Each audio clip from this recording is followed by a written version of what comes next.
Have you ever found a product that you really liked and then made the discovery that the manufacturer has discontinued it?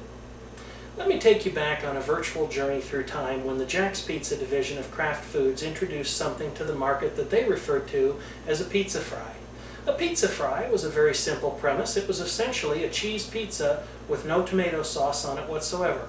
The only sauce on it was a garlic style sauce, and I found them to be absolutely awesome, though everyone in this house does not necessarily share my love of garlic and garlic flavored items, and they often protested extremely loudly.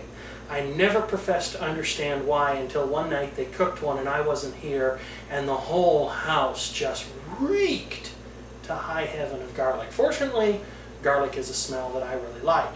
Well, Kraft Foods introduced these things to the market sometime in the late 1990s, around the middle of 1999, if the sources I have seen online are correct. And then not more than a couple years later, they unfortunately disappeared. And that was really something that made me kind of sad. Now granted, in the grand scheme of things that make a person sad, it's small potatoes. But when you like a certain food item so much, and then you eventually discover that it's been discontinued, well, you got to make other plans. It wasn't until a couple of years later, when my brother was attending Augustana College in Rock Island, Illinois, that I discovered a pizza restaurant known as Harris Pizza. Great place. I highly suggest that if you're ever in the area, that you stop by and eat there because their pizza is absolutely heavenly. I discovered one thing on their menu. Although it was not called a pizza fry, it was in every way except the name. But guess what? Everything that's old is new again. You fast forward a couple of years and look at what has come back to the market. This is just absolutely awesome. Yes, folks, this is exactly what you think it is. It is a Jack's Pizza pizza fry. At some point, Kraft Foods sold off their pizza making divisions, both Tombstone, DiGiorno, and Jack's brand pizzas, to the Nestle group of companies, and apparently someone at Nestle was completely unaware that they had done this before, or maybe they figured that it had been long enough since it was on the market that they decided to refer to it as all new. We'll certainly never know the reason why, but I find it interesting that they did in fact badge this as being a new product when in reality it is not. So what am I going to do for the sake of this video? Well, I'm going to fix a pizza fry for you.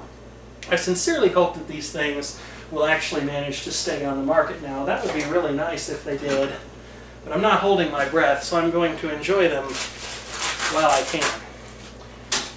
And yes, this is just exactly the same thing. They haven't changed a thing about it. The idea is very simple.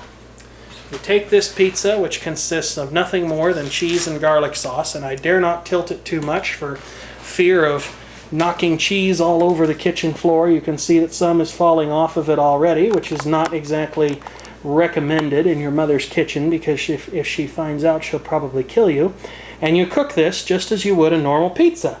While you're cooking the pizza, you go over to your friendly microwave oven, or supposedly you can even put this in a container of hot water, and you melt this sauce.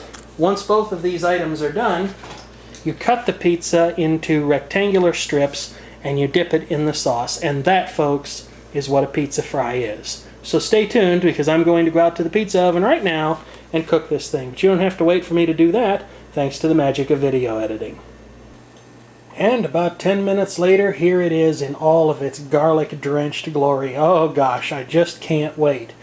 You know, if you want to flatten the tires on somebody's car, or you've got some large immovable object or some kind of a tower that needs to be taken down, just eat one of these things and then go blow on whatever the problem is.